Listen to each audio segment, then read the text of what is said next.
അങ്ങനെയെങ്കിൽ നമുക്ക് ദിവസം എഴുന്നേൽക്കാം. 119 സങ്കീർത്തനത്തിൽ നിന്ന് അതിന്റെ 97 മുതൽ 120 വരെയുള്ള വാക്യങ്ങളാണ് നമ്മൾ വായിക്കാൻ പോകുന്നത്. അതിനുശേഷം ക്രിസ്ത്യൻ അതിൽ നിന്ന് നമുക്ക് നമ്മുടെ പ്രബോധനമായി സംസാരിക്കും. ലെറ്റ്സ് ടേക്ക് സാം 119, 119 സങ്കീർത്തനം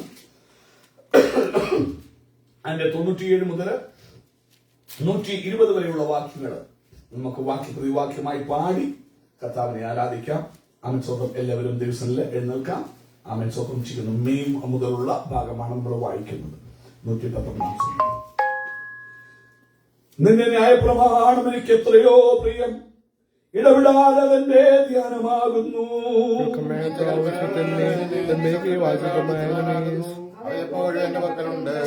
നിന്റെ സാക്ഷ്യങ്ങൾ എന്റെ ധ്യാനമായിരിക്കൊണ്ട് എന്റെ സകല ഗുരുക്കന്മാരിലും ഞാൻ ബുദ്ധിമാനാകുന്നു.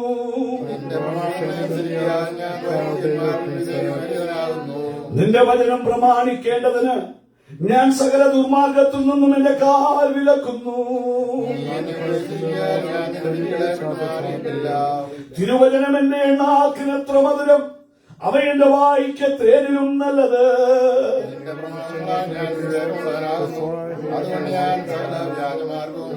നിന്റെ വചനം എന്റെ കാലിന് ദീപവും എന്റെ പാതിക്ക് പ്രകാശവുമാകുന്നു.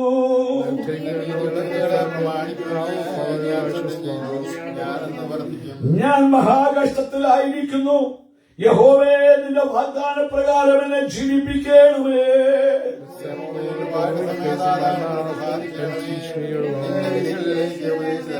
ഞാൻ പ്രാണത്യാഗം ചെയ്യുവാൻ എല്ലായ്പ്പോഴും ഒരുങ്ങിയിരിക്കുന്നു, എങ്കിലും നിന്റെ ന്യായപ്രമാണം ഞാൻ മറക്കുന്നില്ല.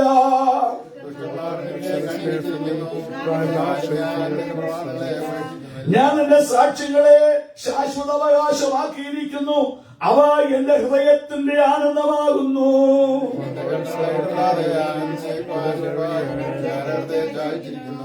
ഇരുമനസ്സുള്ളവരെ ഞാൻ വെറുക്കുന്നു, എന്നാൽ നിന്റെ ന്യായപ്രമാണം എനിക്ക് പ്രിയമാകുന്നു.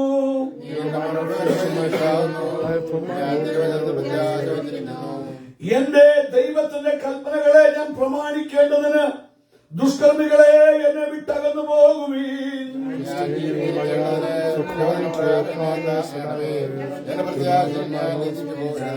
ഞാൻ രക്ഷപ്പെടേണ്ടതിന് എന്നെ താങ്ങണമേ.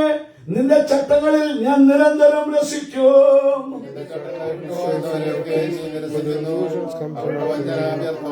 അടുത്ത 2 വാക്യങ്ങൾ ചേർന്ന് പാടി അവനെ സ്തുതിക്കാം. ഭൂമിയിലെ സകല ദുഷ്ടന്മാരെയും നീ കീടത്തെ പോലെ നീക്കിക്കളയുന്നു, അതുകൊണ്ട് നിന്റെ സാക്ഷ്യങ്ങൾ എനിക്ക് പ്രിയമാകുന്നു. നിന്റെയുള്ള ഭയം നിമിത്തം എന്റെ ദേഹം രോമാഞ്ചം കൊള്ളുന്നു, നിന്റെ വിധികൾ നിമിത്തം ഞാൻ ഭയപ്പെടുന്നു. ആമേൻ. വിശുദ്ധ ജനങ്ങളിൽ കർത്താവിന് സ്തോത്രം ചെയ്യാം. Hallelujah, hallelujah, hallelujah.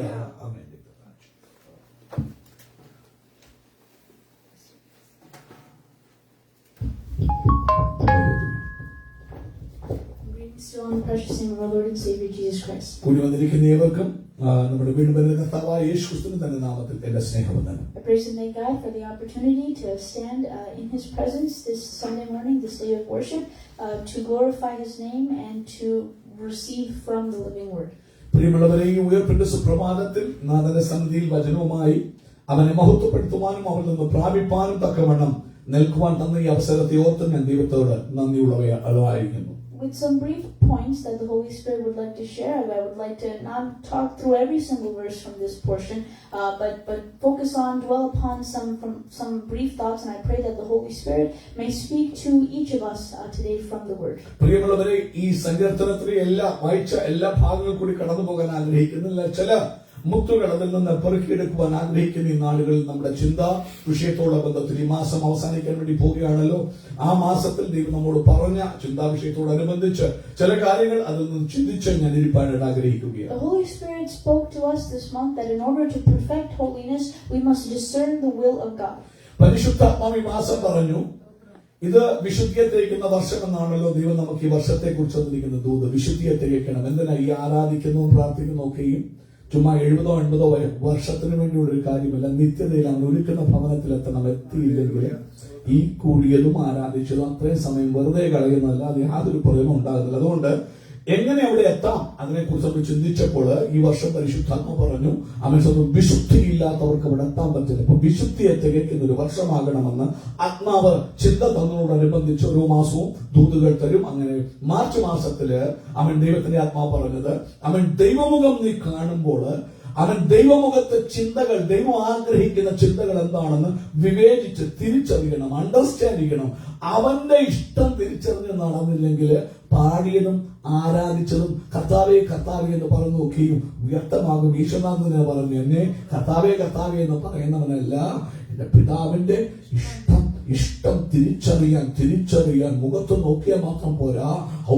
അറവാ ശരിയാ, മുഖത്ത് നോക്കി ലജ്ജിച്ചു പോയില്ല, പക്ഷെ ദൈവത്തിന്റെ ഇഷ്ടം എന്ന് പറഞ്ഞ് തിരിച്ചറിയുന്നുണ്ടോ? നിന്നെ ലജ്ജിപ്പിച്ചില്ല, ദൈവം നിന്നെ അനുഗ്രഹിച്ചു, പക്ഷെ ദൈവത്തിന്റെ ഇഷ്ടം തിരിച്ചറിയാതെ നീ എന്തെല്ലാം കാട്ടിക്കൂട്ടിയിട്ടും യാതൊരു കാര്യവുമില്ലെന്ന് പരിശുദ്ധാത്മാവ് ദൈവം പറയുന്നു. When you look into the face of God, He points you to search His Word in the way that you ought to search His Word. Because a lot of people read the Bible or have read the Bible before, but why can't they discern God's will? Why can't they walk in God's will? Because they are not seeing the Word, reading the Word, taking in the Word as they ought to do. I speak to a lot of friends, and sometimes the discussion goes towards, oh, I wish I could just know what God's will is. They express certain interests and their own desires of things that they want to do or choices that they want to make. And I say, you should ask God for what His perfect will is. And that they say, I wish I could know for sure what God's perfect will is. But the bottom line is, it's not based on a feeling or an emotion or some kind of mystical hype. The Word makes it very clear what God's will is, and you have to search it to discern what He's trying to speak to you through the Word. പ്രിയമുള്ളവരെ, ഒരു കാര്യം മനസ്സിലാക്കണം. ദൈവമുഖത്തേക്ക് ഞാനും നിങ്ങളും നോക്കുമ്പോൾ, അവനെ ആരാധിപ്പാൻ സേവിപ്പാൻ ഇറങ്ങിത്തിരിക്കുമ്പോൾ അവൻ നമ്മുടെ ഉള്ളില് ഒരു ചിന്തയുണ്ട്, എങ്ങനെ അവന്റെ ഇഷ്ടം തിരിച്ചറിയാൻ പറ്റും? പല രീതികളുണ്ട്. അതിൽ പ്രധാനപ്പെട്ട ഒരു വഴിയാണ് ദൈവവചനത്തിൽ കൂടി. എന്നാൽ ഈ ദൈവവചനം എല്ലാവരും വായിക്കുന്നില്ലയോ? ഉണ്ട്. അനേകരും വായിക്കുന്നുണ്ട്. വായിച്ച് അത് അവരുടെ ഇഷ്ടത്തിന് വേണ്ടി അവരുടെ ഇഷ്ടം അനുസരിച്ച് അതിനെ മനസ്സിലാക്കാൻ ശ്രമിക്കും. എന്നാൽ ഈ വചനം വായിക്കുമ്പോൾ പ്രിയമുള്ളവർ എപ്പോഴും നാഥന്റെ മുഖത്തേക്ക് നോക്കി ദൈവത്തിന്റെ ഇഷ്ടത്തിൽ ഈ വചനം തിരിച്ചറിയാൻ വേണ്ടി നമ്മൾ ശ്രമിക്കണം. പലപ്പോഴും നമ്മുടെ ബുദ്ധിയിലോ നമ്മുടെ ആലോചനയിലോ നമ്മെ പലരും പഠിപ്പിച്ച രീതിയിലോ ഇന്ന് ചിന്തിക്കാൻ വേണ്ടി പോയാല് പലപ്പോഴും ലക്ഷ്യം തെറ്റിപ്പോകും. അതിനാ പറയുന്നത് ലക്ഷ്യം തെറ്റുന്ന പാപം. അവൻ അന്നേതിക്കും മദ്യപാനം പാപം, അയ്യോ അതിനേക്കാൾ വലിയ പാപമുണ്ട്. കുഞ്ഞെ സഹോദര, നീ ലക്ഷ്യം തെറ്റുമ്പോൾ യു മിസ് ദ പോയിന്റ്. അവൻ പാപമെന്ന് ബൈബിൾ പറയുന്നു. അപ്പോൾ ദൈവവചനത്തെ അവൻ ഇത് ആരെഴുതിയോ ഈ വചനം ബൈബിൾ പറയുന്നു, പത്രോസ് പറയാ ദൈവവചനമൊക്കെയും ദൈവവിശ്വാസിയുമാണ്. ഗാഡ് ബ്രെഡ് അവൻ പരിശുദ്ധാത്മാവ് ശ്വസിച്ചത് ദൈവാത്മ നിയോഗം പ്രാപിച്ച് എഴുതുകയാണെങ്കിൽ ഇത് മനസ്സിലാക്കേണ്ടത് ഹോളി സ്പിരിറ്റിന്റെ ഹെൽപ്പ് വേണം. അവൻ ഒരു സംഘടനയുടെയോ അവൻ ഇല്ലെങ്കിൽ ഒരു വ്യക്തി എഴുതി വെച്ചെന്ന് പറഞ്ഞില്ലോ അല്ല, നീ പരിശുദ്ധാത്മാവിന്റെ സഹായത്തോടുകൂടി ദൈവത്തിന്റെ വചനം പരിശോധിക്കുക. ക്ലിയർ ആയിട്ട് ഏത് വേണം ഏത് വേണ്ടെന്ന് വ്യക്തമായി നാഥൻ പറയുന്നുണ്ട്. തിരിച്ചറിയാൻ ഗ്രേസ് കർത്താവ് തരും. പലപ്പോഴും പല കൂട്ടുകാരും വന്നിട്ട് പറയാറുണ്ട്, അവൻ പല കാര്യങ്ങളും അവരുടെ ഇഷ്ടത്തിന് വേണ്ടി അവർ ചെയ്യാൻ ആഗ്രഹിക്കുമ്പോൾ എന്താണ് ദൈവത്തിന്റെ ഹിതമെന്ന് അറിയത്തില്ല. എന്നാൽ ബൈബിളിൽ ക്ലിയർ ആയിട്ട് ദൈവത്തിന്റെ ഇഷ്ടം വ്യക്തമായിട്ട് എഴുതി വെച്ചിട്ടുണ്ട്. ബൈബിൾ പറയുന്നു ദൈവത്തിന്റെ ഇഷ്ടം നമ്മുടെ ശുദ്ധീകരണം തന്നെയാണ്. ആ വചനത്തിൽ കൂടി നടക്കുമ്പോൾ ക്ലിയർ ആയിട്ട് ഇടത്തോട്ടോ വലത്തോട്ടോ തിരിയുമ്പോൾ വഴിയിലാകുന്നു. ഇതിലെ നടന്നുകൊള്ളുക എന്നുള്ള ഇമ്പമേറിയ ശബ്ദം നമ്മെ കേൾപ്പിക്കുന്ന ഒരു സർവശക്തനായ ദൈവം നമുക്കുണ്ട്. All of Psalm 119 is David glorifying the beauty of the Word of God, how it makes him wise, how it helps him discern each step that God wants him to take. But due to lack of time, I want to go through some verses from the portion that we chose today to highlight the difference that we find in a person that is aware of God's will in His Word. 119 സങ്കീർത്തനം വായിക്കുമ്പോൾ അവൻ സ്വന്തം ദാവീദ് രാജാവ് എല്ലാത്തെയും അതിനെക്കുറിച്ച് പറയുന്നുണ്ട്. വചനം മുഴുവനും എങ്ങനെ ദൈവത്തിന്റെ വഴികളെ ദൈവവചനത്തിൽ കൂടി തിരിച്ചറിഞ്ഞ് നടക്കാമെന്ന് പറയുന്നതാണ് 119 സങ്കീർത്തനം മുഴുവനും. എന്നാൽ അതെല്ലാത്തിൽ കൂടി പോകാൻ ആഗ്രഹിക്കുന്നില്ല. അതിൽ ചില വാക്യ അവൻ ശകലങ്ങൾ മാത്രം പെറുക്കിയെടുത്തിട്ട് അവൻ ദൈവത്തിന്റെ ഇഷ്ടം തിരിച്ചടിച്ച് എങ്ങനെ നടക്കാമെന്ന് അല്പനേരം ചിന്തിപ്പാൻ ഞാൻ ആഗ്രഹിക്കുകയാണ്. The very first verse 97 says, "Oh, how I love your law. It is my meditation all the day." God's will is something that we should love, not something that we should dread or be obligated by. It's not just a unfeeling, impersonal duty, I have to do God's will. It's what pleases Him should make us happy. It should be our joy. We should love His will, His law that's present in His Word, and it should be our constant meditation. We should continually think, I want to keep pleasing Him. I want to make Him happy. I want to do His will. പ്രിയമുള്ളവരെ, ദൈവത്തിന്റെ ന്യായപ്രമാണം, ദൈവത്തിന് 97 വാക്യം ഇങ്ങനെ പറയുന്നത്, നിന്റെ ന്യായപ്രമാണം എനിക്ക് എത്രയോ പ്രിയം, ഇടവിടാതെ അതെന്റെ ധ്യാനമാകുന്നു. ഇപ്പോൾ ദൈവത്തിന്റെ ന്യായപ്രമാണം, ദൈവം പറയുന്ന വഴികള്, പ്രിയമുള്ളവരെ, അത് ദൈവത്തോടുള്ള ഒരു കടമ നിർവഹിക്കേണ്ടതിന് വേണ്ടി വായിക്കുന്ന ഒരു രീതിയാകരുത്. ഞാനത് ദൈവത്തോടുള്ള കടമ, എനിക്കത് ചെയ്യാതിരിക്കാൻ പറ്റില്ല, ദൈവ നന്മകളത് കടമയാകരുത്. ഇവിടെ പറയുക കടമയല്ല, അതെന്റെ പ്രിയമാണ്, അതെന്റെ ജീവനാണ്, അതെന്റെ ദാഹമാണ്. ഞാൻ ശ്വസിക്കാൻ എനിക്ക് വായു ആവശ്യമെന്നതുപോലെ എന്റെ ജീവിതചര്യയുടെ ഭാഗമാണ് അവന്റെ ന്യായപ്രമാണം. അതുകൊണ്ട് അതെനിക്ക് പ്രിയമാണ്. അതെനിക്ക് പ്രിയമാണെന്ന് മാത്രമല്ല, അതെന്റെ ധ്യാനമാണ്. എപ്പോഴും എന്റെ ധ്യാനം, എന്റെ ചിന്ത അതാണ്. കാരണം അതിന് മാത്രമേ അവന്റെ വഴികളിൽ എന്നെ നടത്താൻ പറ്റൂ. അത് ധ്യാനിച്ച്, അത് ശോധന ചെയ്ത്, അവന്റെ ഇഷ്ടം, ആ ന്യായപ്രമാണം ഞാൻ പ്രമാണിക്കുമ്പോൾ പിന്നെ എനിക്ക് സ്ട്രെസ് എടുക്കേണ്ട കാര്യമില്ല. കാരണം ഞാൻ അവന്റെ വഴികൾ തന്നെയാണ് നടക്കുന്നത്. ഇന്ന് പകൽക്കാലം ഓർക്കണം പ്രിയമുള്ളവരെ, ദൈവത്തിന്റെ വചനം ഒരു ഒബ്ലിഗേഷനിൽ നിന്ന്, അവൻ കടപ്പാടിൽ നിന്ന് വായിക്കുന്ന ഒരു ഭാഗമാകരുത്. അത് നിന്റെ ജീവന്റെ ഭാഗമായി, നിന്റെ ജീവിതചര്യയുടെ ഭാഗമായി മാറ്റപ്പെടണം. I'm not going to read all of the following verses, the next 3 to 4 verses, but it talks about how it is this word, it is God's will being revealed to the psalmist through this word that makes the psalmist wiser than his teachers and his counselors and his elders.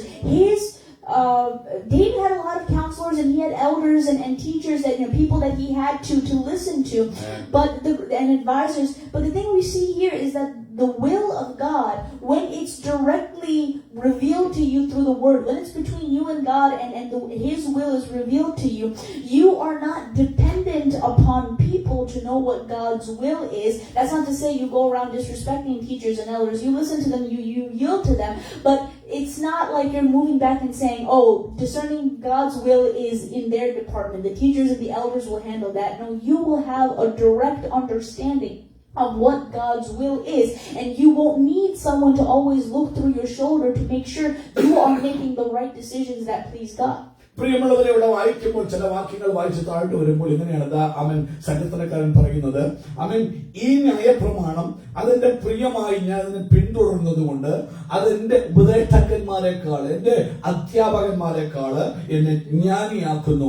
പലപ്പോഴും നമുക്കൊരു ഭാഗ്യമുണ്ടൊക്കെ വചനം അത് പാസ്റ്റർമാരെ ഏൽപ്പിച്ചിരിക്കുകയാണ്. അവിടെ അവര് പറയുന്നത് കേട്ട് നടക്കുക. ഇല്ലേ, ചില പ്രവാചകന്മാരെ ഏൽപ്പിച്ചു. അതുകൊണ്ട് അവിടെ പ്രവാചകന്മാരെയൊക്കെ വിളിച്ചിട്ട് ആലോചന, കർത്താവ് ആലോചന നിന്റെയും എന്റെയും കൈ തന്നിരിക്കുമ്പോൾ ചിലരെ അത് കുത്തക ഏൽപ്പിച്ചു എന്നൊരു ചിന്ത, അവിടെയാണ് നമുക്ക് പറ്റുന്ന പരാജയം. ഇത് നിന്റെ പ്രിയമാകുമ്പോൾ, ഇത് നിന്റെ ധ്യാനമാകുമ്പോൾ, മെഡിറ്റേഷൻ ആകുമ്പോൾ, പ്രവാചകന്മാർ ഒന്ന് പറയണ്ട. നിനക്കറിയാം, ദാവീദ് രാജാവിന് ഇഷ്ടം പോലും മന്ത്രിമാരുണ്ടായിരുന്നു. ഇനി അതിലെ മന്ത്രിമാരുടെ കൂട്ടത്തിൽ ഒരുത്തനാണ് അഹിത്തോഫേൽ.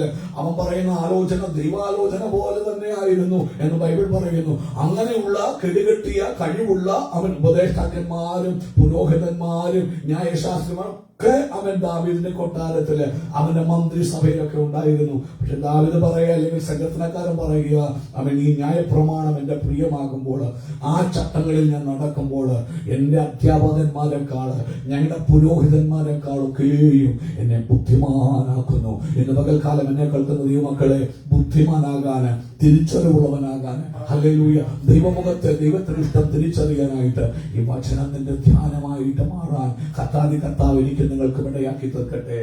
If we look at verses 102 and 104, I want to look at those. I do not turn aside from your rules, for you have taught me. Through your precepts I gain understanding, therefore I hate every false way. I see that it is because that God has taught the psalmist that he does not turn aside from his ways, his rules. It's not just rules and traditions and a big, what's it called, legalistic sort of thing that he has to follow, just because it's easier to disappoint people that you're not that connected with. You don't care about disappointing people if you don't feel a link to them or a connection to them, if you don't care about them. Here it says it's because that God has taught him. I do not turn aside from your rules, for you have taught me. When God directly teaches you his will through his word, you do not turn aside from it. If your only knowledge of God's will is through the pastors or through the people or through other people, then it's easier for you to disappoint God because you're not being taught directly by him. So it's easier to disappoint people because you're only getting his will through people. പ്രിയമുള്ളവരൊരു കാര്യം ഓർക്കണം, ദൈവ വഴികളെ തിരിച്ചറിയുക എന്ന് പറയുന്നത് ഒരിക്കലും പള്ളിയിൽ പോയി പ്രസംഗം കേൾക്കുന്നതിൽ കൊണ്ടാകരുത്. നല്ല കാര്യം, പ്രസംഗം കേട്ടോ, ധ്യാനമൊക്കെ എടുത്തോ, പക്ഷേ ദൈവത്തോടുള്ള ബന്ധം പുതിയ നിയമത്തിൽ വരുമ്പോൾ ഒരിക്കലും ആലയത്തിൽ വന്ന പ്രവാചകന്മാരിൽ കൂടെ പുരോഹിതന്മാരിൽ കൂടെയുള്ള ബന്ധമല്ല. പുതിയ നിയമത്തില് അവൻ ആ കൃപാസനത്തിലേക്കുള്ള പ്രവേശനം തിരശീലം ചിന്തി മുകൾ മുതൽ താഴെ വരെ വലിച്ചു കയറി ഇതിന് മറുപഹായില്ല.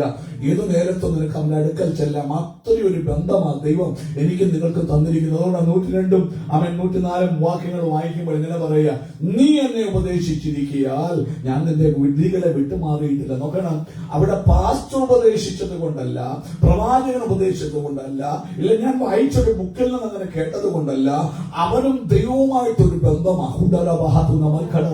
പ്രവാചകനിൽ കൂടിയുള്ള ബന്ധമല്ല, അവൻ പുരോഹിതന്മാരിൽ കൂടിയുള്ള ബന്ധമല്ല, അവനും ദൈവവുമായിട്ടൊരു ബന്ധമാണ്. ഇന്ന് പകൽക്കാലം ആരാധനയ്ക്ക് വരുമ്പോൾ നാഥനുമായിട്ടുള്ള ബന്ധത്തിൽ നിന്ന് ആരാധനയ്ക്ക് വരണം. ഇല്ലെങ്കിൽ അത് ചടങ്ങായി മാറും. ആ ബന്ധം വരുമ്പോൾ മാത്രമേ ആ വ്യക്തിയെ ദുഃഖിപ്പിക്കൽ എന്നൊരു ചിന്ത ഉണ്ടാകത്തുള്ളൂ. എന്നാൽ ഇടനിലക്കാരൻ വഴിയാകുമ്പോൾ അവൻ ഒരു പാസ്റ്റർ വഴിയോ ഒരു പ്രവാചകൻ വഴിയോ മറ്റുള്ളവർ വഴിയാണെങ്കിൽ അവൻ ആ ബന്ധം ആ വ്യക്തിയുമായിട്ടില്ലാത്തത് കൊണ്ട് ആ വ്യക്തിയുടെ ഇഷ്ടം തിരിച്ചറിയാൻ കഴിയാത്തതുകൊണ്ട് നമ്മൾ അത്ര വില കൊടുക്കത്തില്ല.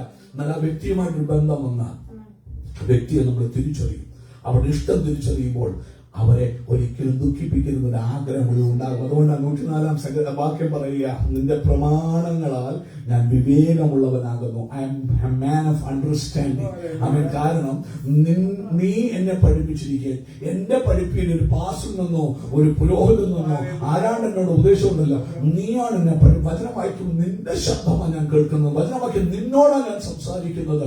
അതുകൊണ്ട് എന്ത് പറ്റുമെന്നറിയാമോ? 104 നിന്റെ പ്രമാണങ്ങളാൽ അണ്ടർസ്റ്റാൻഡിങ് ഞാൻ പ്രാപിക്കുമെന്ന് മാത്രമല്ല, അതുകൊണ്ട് സകല വ്യാജമാർഗത്തെയും ഞാൻ കൊടുക്കും. ദൈവത്തിന് ഇഷ്ടമില്ലാത്ത പൊള്ളയായ എല്ലാ മാർഗങ്ങളും ഓർത്തോണം. അവൻ കഥ പറഞ്ഞു, വെറുതെയുള്ള വർഷിപ്പ് അത് പൊള്ളയാ. അവൻ സ്വന്തം ചെയ്യുന്നു. ഇന്ന് പകൽക്കാലം ഒരു കാര്യം മനസ്സിലാക്കണം. നീ ആരാധനയ്ക്ക് പോയെന്ന് പറയുമ്പോൾ നാടകമായി കണക്ഷൻ ഇല്ലെങ്കിൽ മായ, അവന്റെ പൊള്ളയാ. അതുകൊണ്ട് യാതൊരു കഴമ്പുമില്ല. ഇന്ന് പകൽക്കാലം നീ ആരാധനയ്ക്ക് വന്നിരിക്കുമ്പോൾ രാജാധിരാജാവുമായിട്ട് ബന്ധവും അതിലുള്ള ആനന്ദവും നീ പ്രാപിക്കുന്നില്ലെങ്കിൽ നിന്റെ ആരാധന വ്യക്തമായി പോയി. അതുകൊണ്ട് യാതൊരു പ്രയോജനം ഉണ്ടാക്കുന്നില്ല. ഇത് നോക്കൂ, ആ ബന്ധം ആ വ്യക്തിയുമായിട്ടുള്ള ബന്ധം, ഈ ശബ്ദം ആ വ്യക്തിയുടേതാണെന്ന് അറിയുമ്പോൾ ആ വ്യക്തിയെ ഒഫൻഡ് ചെയ്യാൻ ഒരിക്കലും നമ്മൾ താല്പര്യപ്പെടാറില്ല. അങ്ങനെയാകണം പ്രിയമുള്ളവരെ തിരുവചനം നാം ധ്യാനിക്കേണ്ടത്. അങ്ങനെയാകണം പ്രിയമുള്ളവരെ തിരുവചനം നാം ശ്രമിക്കേണ്ടത്. അങ്ങനെയാകണം പ്രിയമുള്ളവരെ തിരുവചനം മനസ്സിലാക്കേണ്ടത്. അത് മനസ്സിലാക്കുമ്പോൾ അത് എഴുതിയതാരെന്നും അത് പറഞ്ഞതാരെന്നും തിരിച്ചറിയുമ്പോൾ അവനെ ദുഃഖിപ്പിക്കാൻ ശ്രമിക്കില്ല. അങ്ങനെ വരുമ്പോൾ സകല വ്യാജമാർഗങ്ങളെയും ദൈവത്തിന് ഇഷ്ടമില്ലാത്ത സകല വഴികളെയും ഞാൻ നിങ്ങൾ പുറത്ത് ദൈവത്തിന്റെ വഴികൾ നടക്കുവാനിടയായിത്തീരും. Walking in holiness, walking in God's will should not be something that is conditional, something that is easy for you to do when things are going the way you expected it to go. But once struggles and afflictions come, you give yourself. It's funny because I see myself, if some kind of struggle or affliction comes, suddenly you think it's acceptable. God will understand. Or, I'm giving myself like a free day or a break day, a license to just follow my own plan just for a bit. I'll come right back. But we see in verse 109 and 110, I hold my life in my hand continually, but I do not forget your law. The wicked have laid a snare for me, but I do not stray from your precepts. Many times you look at the wicked around you and you let that determine whether or not you're going to follow God's will. That is irrespective, has no connection to how you need to read the word of God, know his will and walk in his will. പ്രിയമുള്ളവരെ, പലപ്പോഴും അവൻ സ്വന്തം നമ്മുടെ feeling അനുസരിച്ച് ദൈവത്തെ സേവിക്കാൻ ശ്രമിക്കുന്നവരാണ് നാം. ഒരിക്കലും അങ്ങനെ ആകരുത്.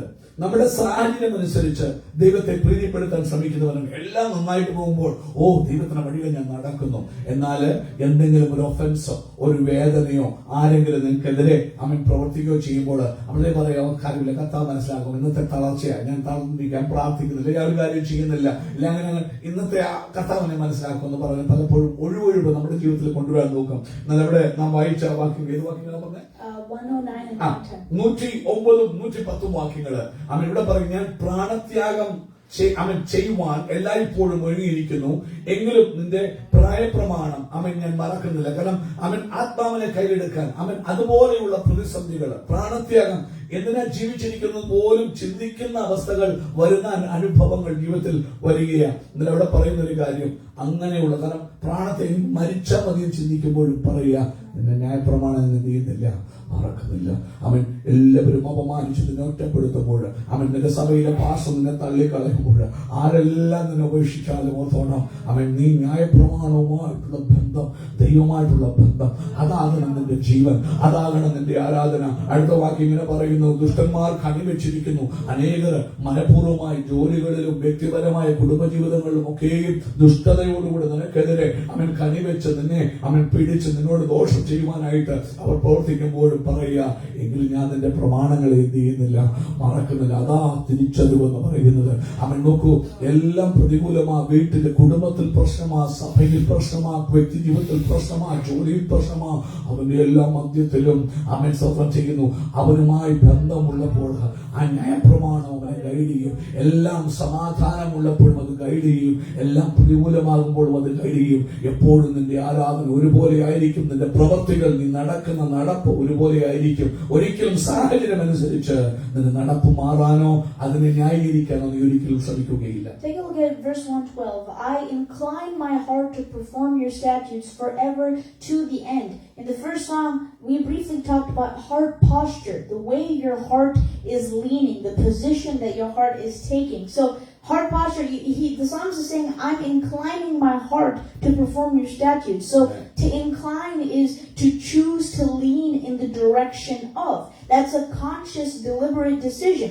You can't discern what God's will is through his word. You can't do God's will if your heart refuses to move from its current position. You need to give. You need to you need to yield and surrender. That means your heart from its stubborn position that it is in. That's the reason why you can't get his will through the word, because his will is staring you right in the nose, but your heart refuses to incline to it. That is why you cannot yield to it and do it to perfect holiness. പ്രിയമുള്ളവരെ, ദൈവത്തിന് വരം പഠിക്കുമ്പോൾ അവിടെ പറയുന്ന ആ വാക്യത്തില് അവൻ 112 വാക്യത്തിൽ നിന്റെ ചട്ടങ്ങളെ ഇടവിടാതെ അവൻ എന്നേക്കും ആചരിപ്പാൻ ഞാൻ ഹൃദയത്തെ എന്ത് ചെയ്തിരിക്കുന്നു, ചായച്ചിരിക്കുന്നു. അതിന്റെ അർത്ഥം എന്തുവാ? അവൻ സ്വന്തം ഹൃദയത്തെ ചിലപ്പോൾ നീ ചായ്ക്കേണ്ടി വരും. എന്താണ് ഇൻക്ലൈൻ ചെയ്യുക എന്ന് പറഞ്ഞു കഴിഞ്ഞാല്, അവൻ സ്വന്തം ഹൃദയം അങ്ങോട്ട് പോകാനായിട്ട് ഇഷ്ടപ്പെടുന്നില്ല.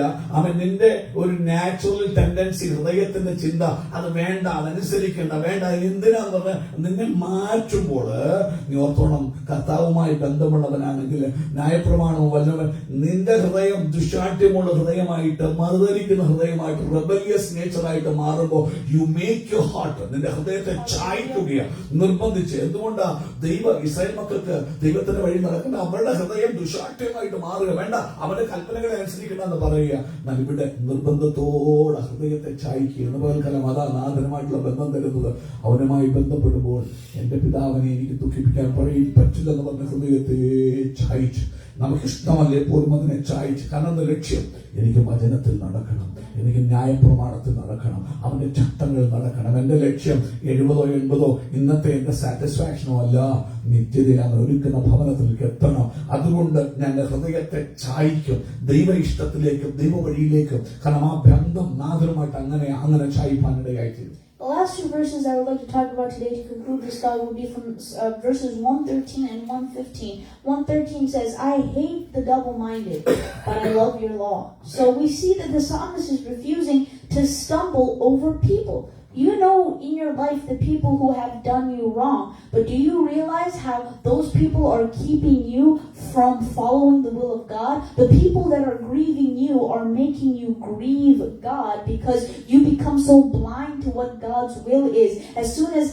that thing that happened to you in the past, or the person who did it to you is brought up, suddenly your thoughts do not reflect a person who's supposed to be walking in the will of God. Suddenly you're able to easily dismiss walking in holiness, easily dismiss what God wants of you because you feel justified in hating the double-minded. But the psalmist is saying, I hate the double-minded, but I love your law. Meaning that in order to get over that, you need to love the law. Amen. പ്രിയമുള്ളവരെ, അവിടെ വായിക്കുമ്പോൾ ആമേൻ സ്തോത്രം 213 വാക്യവും 115 വാക്യത്തോട് പറഞ്ഞു നിർത്താൻ ആഗ്രഹിക്കുകയാണ്. അവിടെ ഇങ്ങനെ പറയുന്നു, ഇരുമനസ്സുള്ളവരെ ഞാൻ വെറുക്കുന്നു, എന്നാൽ നിന്റെ ന്യായപ്രമാണം എനിക്ക് പ്രിയമാകുന്നു. നോക്കൂ, ഇരുമനസ്സ് നമുക്ക് എല്ലാവർക്കും വരാം. ഇരുമനസ്സുള്ള മനുഷ്യൻ തന്റെ വഴിയിലൊക്കെ എന്താണ്? അസ്ഥിരൻ. അവൻ ദൈവത്തിന്റെ വചനം പറയുന്നു, ഇങ്ങനെ പോകണം, ഇങ്ങേപ്പുറത്ത് വേണ്ട, അതില്ലേലും കുഴപ്പമില്ല. നിന്നെ ഉപദേശിക്കുന്ന ഒത്തിരി പേര് കാണും, ദുഷ്കർമ്മികളായിട്ട് ഒത്തിരി പേര് കാണും, ഇല്ലെങ്കിൽ ചില പ്രവർത്തികളായിരിക്കാം നിന്നെ അതിലേക്ക് പോകാൻ സമ്മതിക്കാൻ. ചിലർ നോക്കുമ്പോൾ അവിടെ ദുഷ്പ്രവൃത്തി കാണുമ്പോൾ എങ്ങനെ എനിക്ക് അങ്ങനെ ജീവിക്കാൻ പറ്റും, അത് വേണ്ട എന്ന് ചിന്തിച്ചിട്ട് ദൈവത്തിന്റെ വചനം പറയും, ഈ വഴിയെ പോകണം. പക്ഷേ അവൻ ഇങ്ങപ്പുറത്തെ പല കാര്യങ്ങൾ ദുഷ്കർമ്മികളെ കണ്ടിട്ടുമില്ലെങ്കിൽ അവൻ നിന്റെ ഉള്ളിലെ ഇരുമനസ് നിമിത്തവും ദൈവത്തിന്റെ ഇഷ്ടത്തിൽ നടക്കാതെ പോകുന്ന വഴികൾ. എന്നാൽ അവിടെ പറയുന്നു, ഇരുമനസ്സുള്ളവരെ ഞാൻ വെറുക്കുകയാണ്. അവൻ സ്വന്തം ചെയ്യുന്നു, എന്നാൽ നിന്റെ ന്യായപ്രമാണം എനിക്ക് പ്രിയമാണ്. ആ ന്യായപ്രമാണത്തിലേക്ക് ബന്ധപ്പെടുമ്പോൾ അവൻ സ്വന്തം അവിടെ പറയുന്ന ഒരു കാര്യം പറഞ്ഞാൽ വാക്കത്തില്, എന്റെ ദൈവത്തിന്റെ കൽപ്പനകളെ ഞാൻ പ്രമാണിക്കേണ്ടതിന്. നോക്കൂ, ഒരു കൂട്ടം ആൾക്കാർ ദുഷ്കർമ്മികള് ദൈവത്തിന്റെ കൽപ്പനകളെ പ്രമാണിക്കാൻ സമ്മതിക്കാതെ വണ്ണം എന്റെ മനസ്സിൽ ഇരുമനസ്സ് കൊണ്ടുവരുവാൻ തക്കവണ്ണം പ്രവർത്തിക്കുന്നവരായി അവരുടെ പ്രവൃത്തി കണ്ടിട്ടില്ല, അവരെ നോക്കിയിട്ടില്ല, അവരുടെ ഉപദേശം കേട്ടിട്ട് പലപ്പോഴും ദൈവത്തിന്റെ ഇഷ്ടത്തിൽ നടക്കാൻ ഞാൻ പോകാറുണ്ട്. ഇന്ന് പകൽ പറയാൻ, കർത്താവേ, അങ്ങനെ മറ്റുള്ളവരെന്നെ സ്വാധീനിച്ച് ഞാൻ ഇരുമനസ്സുള്ളവനായി മാറാതെ വണ്ണം, ഹല്ലേലൂയ, ദുഷ്കർമ്മികളായുള്ളവരെ ജീവിതത്തിൽ നിന്ന് അകറ്റി കളഞ്ഞിട്ട് കർത്താവുമായിട്ടുള്ള ബന്ധത്തിൽ, കാരണം നമ്മുടെ ലക്ഷ്യമുണ്ടായിരിക്കും എന്റെ പിതാവിന്റെ ഇഷ്ടം ചെയ്യണം, അവന്റെ കൽപ്പനകളെ പ്രമാണിക്കണം. എന്തിനാ? ഈ 70-80 വയസ്സിലെ പ്രസാദത്തിന് വേണ്ടിയല്ല, നിത്യനിലനിൽക്കുന്ന ഭവനത്തിലെത്തുവാൻ വിശുദ്ധിയെ തികച്ച് ജീവിക്കേണ്ടതിന്. അവൻ കർത്താവേ, നിന്നോട് ചേർന്ന് നടപ്പാൻ, ഇത് മനസ്സിനകത്ത് ജീവിപ്പാൻ എന്നെ സമർപ്പിക്കുമെന്ന് പറയാം. പ്രിയമുള്ളവരെ, ഈ മാസത്തിനാ പോകുന്നല്ലോ, ദൈവത്തിന്റെ ഇഷ്ടങ്ങളെ തിരിച്ചറിഞ്ഞ് ജീവിപ്പാൻ നമ്മെ തന്നെ ഏൽപ്പിക്കാം. ഇരുമനസ്സിനെ അകറ്റാം, അവന്റെ ന്യായപ്രമാണം നമുക്ക് പ്രിയമാക്കി മാറ്റാം. ജീവനങ്ങൾ ആദ്യമായി കർത്താവ് നമ്മെ അനുഗ്രഹിക്കട്ടെ. കാരണം സ്തോത്രം ചെയ്താൽ ഹല്ലേലൂയ.